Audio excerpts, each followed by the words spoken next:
This special film comes to you with the compliments of Texaco and your Texaco dealer, who sells famous Sky Chief and Fire Chief gasoline.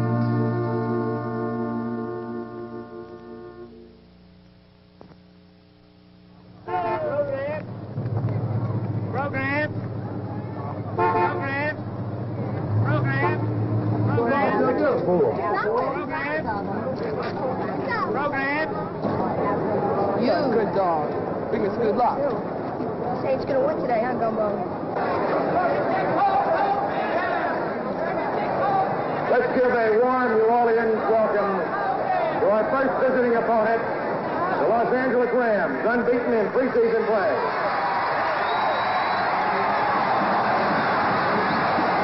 Ladies and gentlemen, let's have a standing ovation for our head coach, Tom Fears, his staff, and the entire New Orleans.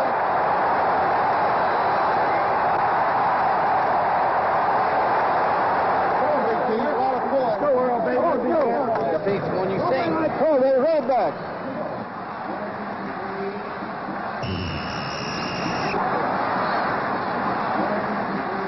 Hang on to that ball. Go ahead. Break it.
It had begun like a dream, a touchdown on their first play. Now, Tom Fears and New Orleans were formally introduced to the Rams and professional football. All right, let's go, defense. Let's go. Go, big defense. Beat down, defense. He's going to run it this time, George. Sweep again. Sweep.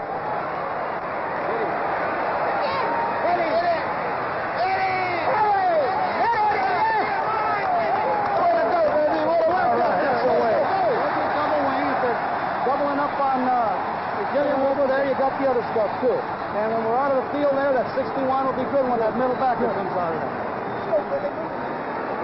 Talk to each other, please. Talk to them. Back catch. Back catch.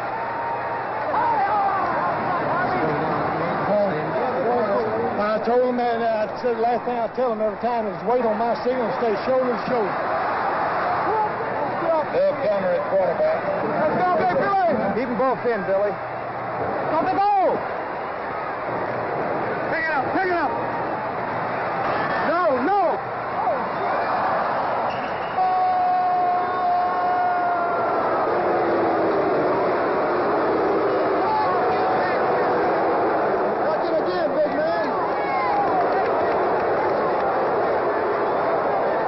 2 minutes. If they can kick a field goal, they got plenty of time, too.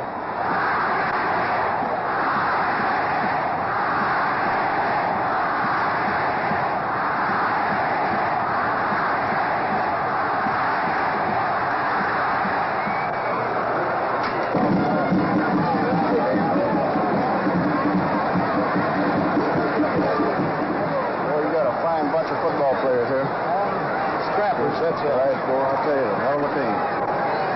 Real proud for you, Tom. Thank you. 80,000 people in attendance on September 17th echoed the sentiments of Ram captain Eddie Metter. The Saints had lost, but had played well. The baptism was now over, and to follow was an elusive search for their first win.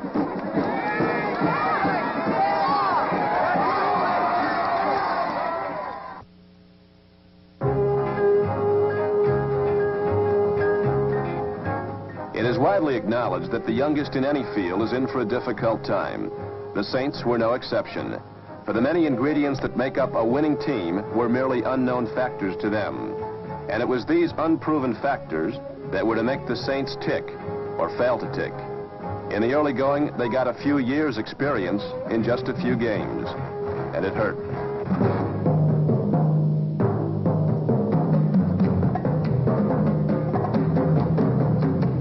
Learn by doing, and in the Saints cram course, they did a lot of learning.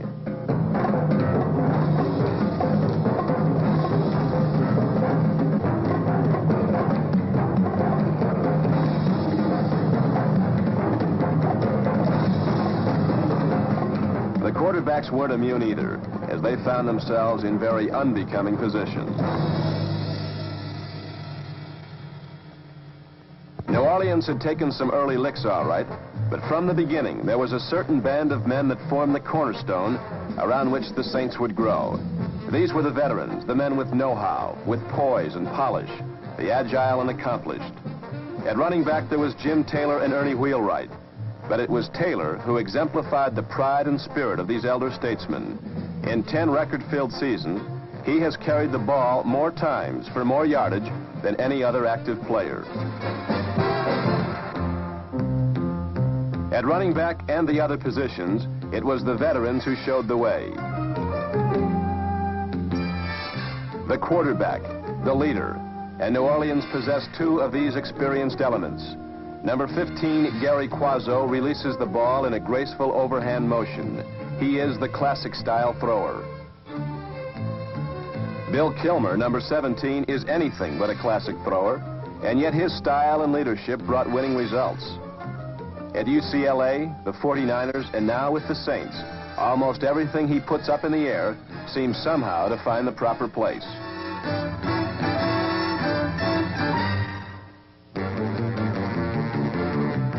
The receivers are the game breakers, the veterans who can turn the course of a contest with one play. There was Ray Pogue and Tom Hall, who combined more than 10 years' experience between them. And there was a 160-pound flanker, nicknamed the Flea. Walter Roberts was to go on and score many more touchdowns for New Orleans.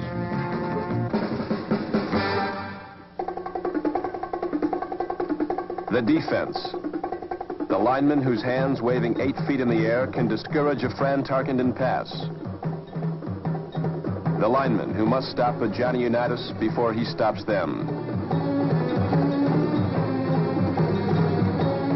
From the start, it was the defense that was the steady performer on the squad. There were veterans like Lou Cordeleone and Earl Leggett, number 72, who comes on like a grizzly bear late for supper.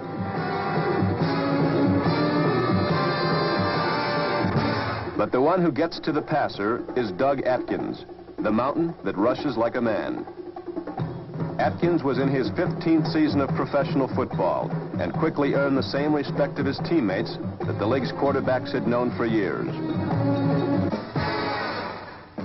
The linebackers, the men who only have to worry about everything.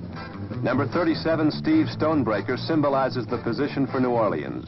He matches quickness with a fortune teller's ability to solve opponents' patterns. But today, linebackers must be part tackle and part safety, or part brick wall and part Fred Astaire.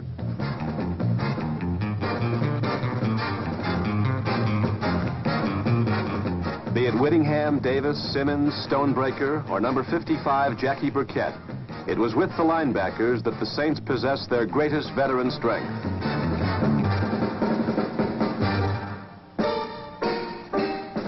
No men in the game are under greater pressure than the pass defenders. Obert Logan is young in years, but highly experienced. But there was one Saint defender who stood far ahead of the others, Dave Witzel, number 23. He is a man in motion. The one who stops the run or gets to the pass. He is a roamer who seems to invite the quarterback to throw. Then he goes and gets it himself. Witzel ended the season tied as the league's best in interceptions by picking off 10 enemy passes, and owner John Meekum loved every one of them. In In their first few games, the Saints were taught many lessons, but now a change was slowly occurring. Led by these veterans, they were now making the great plays, the nice catches, and the hard hits. The Saints started showing the rest of the league that they could dish it out as well as take it. But through 4 games, a win had not yet come.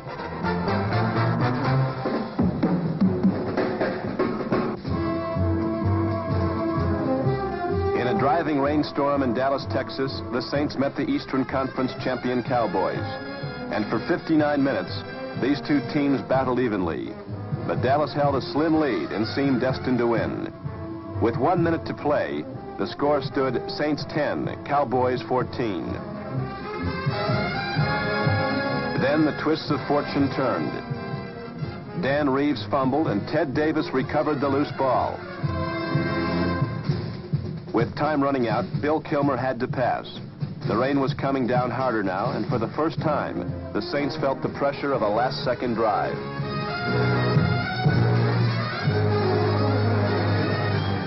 But on 3rd down, Tom Hall caught a pass, then fumbled it out of bounds, which stopped the clock. A touchdown now would win the game. A slippery football gave Dallas a tough win, but New Orleans a tougher loss.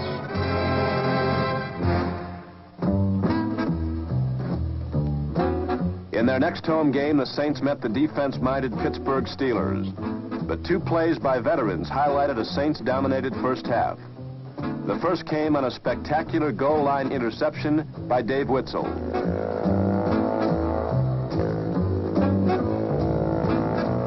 The second was a touchdown scored by Jim Taylor, another 10-year pro.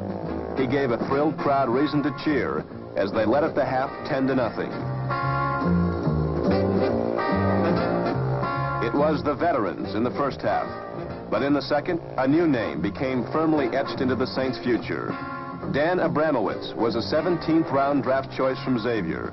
And in this game, the young rookie caught 12 passes for 156 yards, which was the NFL's second-best performance of the year.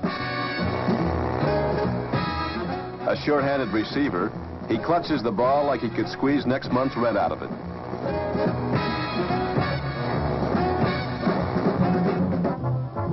But despite the heroics of Abramowitz, as in the Dallas game, with less than 2 minutes left to play, the Saints were to be denied their first win. New Orleans had led throughout the 4th quarter, but a Steelers score canceled it and dealt the Saints another frustrating loss.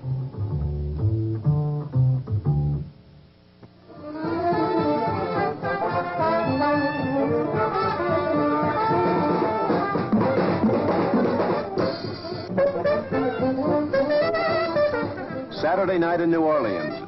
But for the Saints, tomorrow would bring another historic event.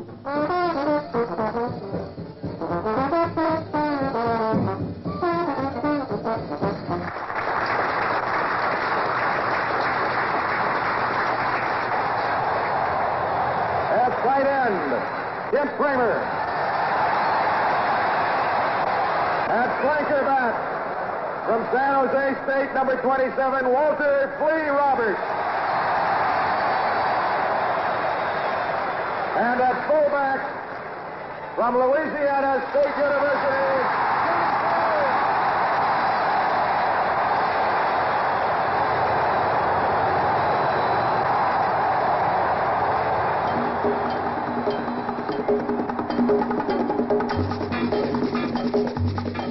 The Philadelphia Eagles had come to New Orleans after several big wins, and as much as the thousands of Saints fans hoped for victory, few gave them a chance against the high-scoring Eagles.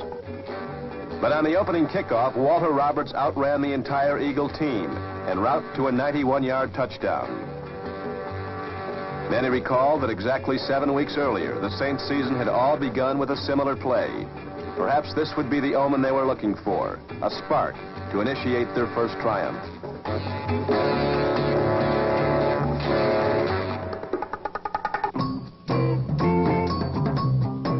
The second quarter opened with the same results as the first, though in a more unorthodox manner.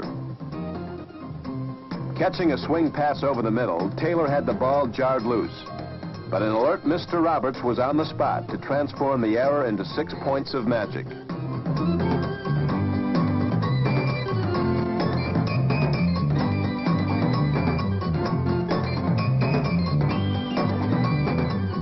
At the end of the first half, the volatile Eagles came back as quarterback Norm Snead threw a picture touchdown pass and pulled the score close at halftime, 14-10.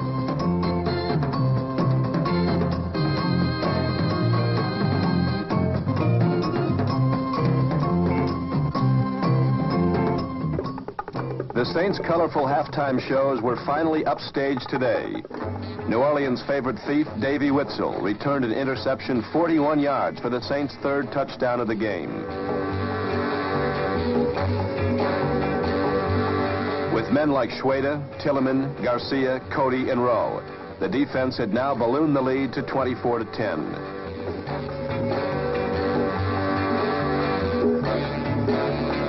But the Eagles brought the score dangerously close again on Timmy Brown's touchdown catch.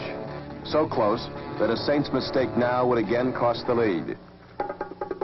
The following kickoff proved to be the biggest play of the game for both teams. The ball caromed off the chest of the Saints short receiver, and number 86, Fred Hill, had a great chance at it, but lost. The Saints recovered, and the rest is history. Behind fine blocking by Joe Wendry Husky and Ray Rissmiller, the Saints moved the ball to midfield.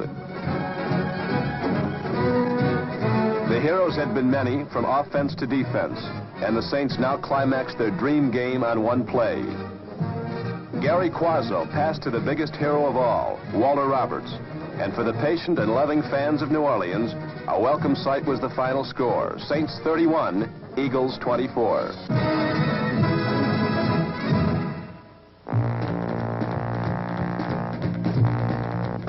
The leadership for their first win and most of the season until now had come from experienced players. But the Saints are a team of the future, a team of rookies and young players that are to form the nucleus of future teams. John Gilliam, number 42, typifies this youth. He is the Saints' fastest man, their third leading receiver, as well as ranking third in the NFL in kickoff returns.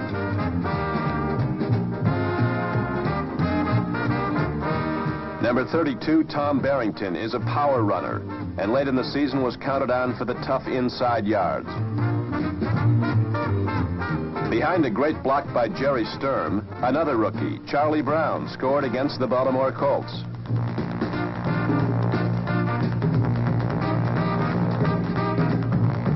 But if Gilliam, Brown, and Les Kelly leave them dazzled, Randy Schultz leaves them stunned.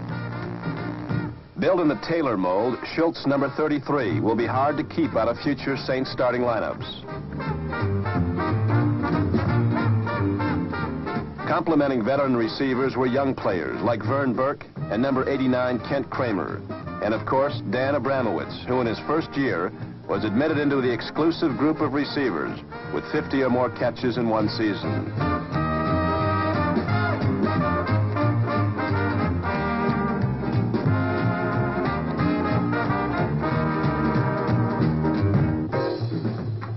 Rookie Tom McNeil is the third leading punter in the National Football League, although he generally created more excitement when he didn't kick.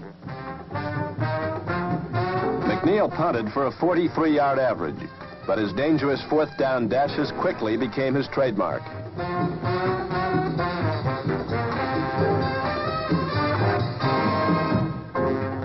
Rookies made the kicking game, but it was in the secondary that youth had its greatest impact.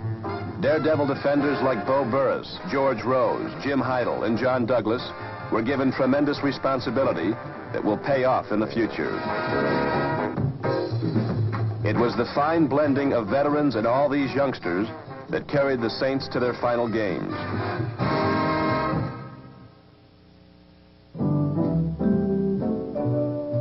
In their first year, the Saints were proud to be included as one of the 15 out of 16 NFL teams that fly the friendly skies of United. The coaches had spent most of their time looking for opponents' weaknesses, and trying to find something to pin an attack on. The Saints themselves were now a subtle mixture of veterans and youth. Taylor, Atkins, Witzel were some of 1967's brightest football names. But Rowe, Gilliam, and McCall are some of the names you'll remember in the future.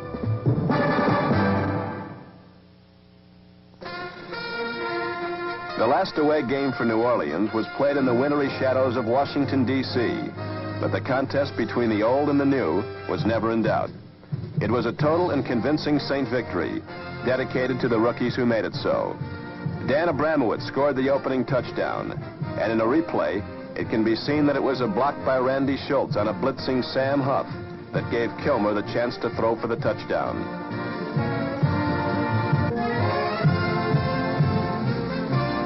Behind blocking from Jerry Jones and Eli Strand, another rookie, Don McCall, scored on the Saints' longest run of the year. And the Saints' 30-14 rout over the Redskins ended as it began, with a touchdown pass to Abramowitz.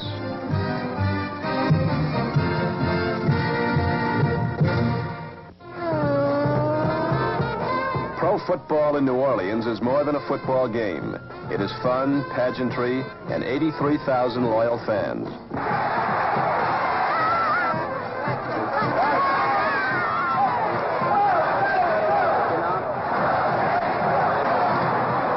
Come on, Bill. Get it out of there. Beautiful.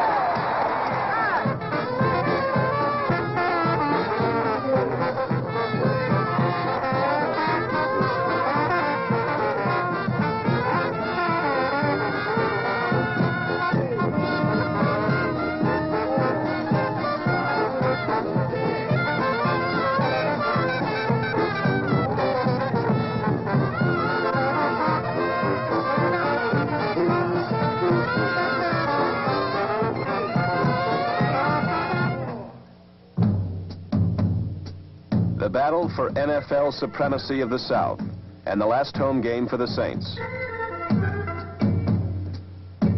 But the 83,000 witnessed a horrible first half. Everything was going right for Atlanta, and nothing was going right for New Orleans.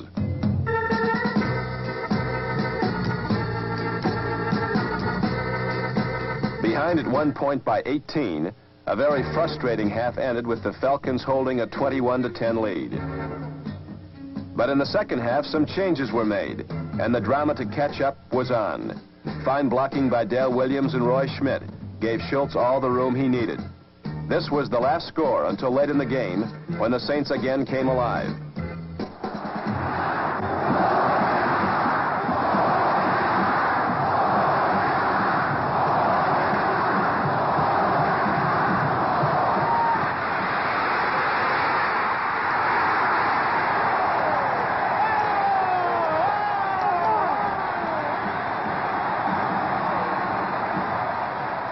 The offense moved, but a crucial third down play was stopped short.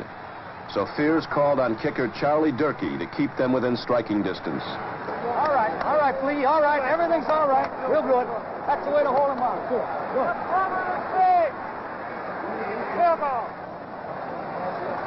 Come on, Durkee.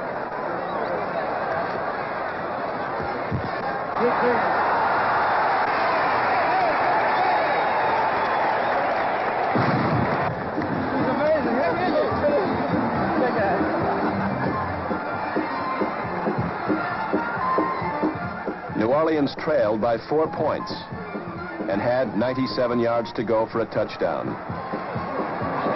7-yard line. 2 minutes and 17 seconds to play. Kilmer had to throw, but there was too little time to run. Touchdown now. Come on.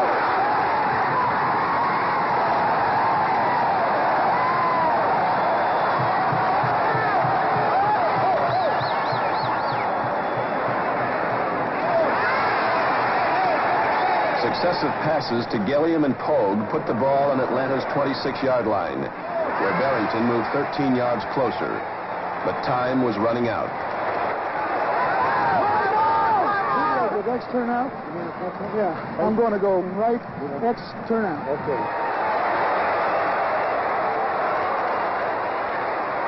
Cover, first 30!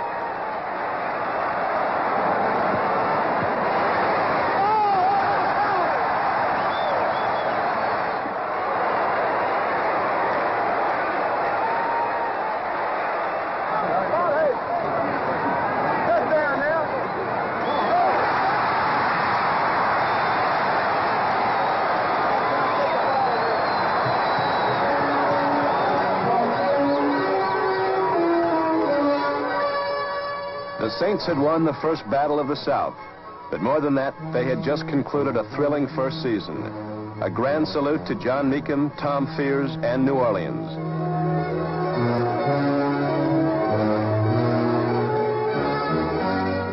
From the opening kickoff return through their first victory to the final gun, it was nothing but fun and excitement. And no one could doubt that the Saints were football's newest, boldest, and most successful prodigy.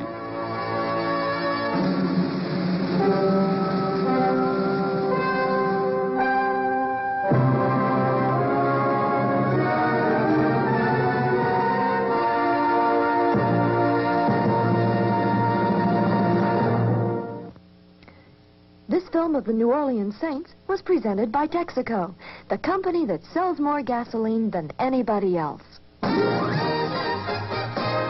We're first, and we think that's a big responsibility.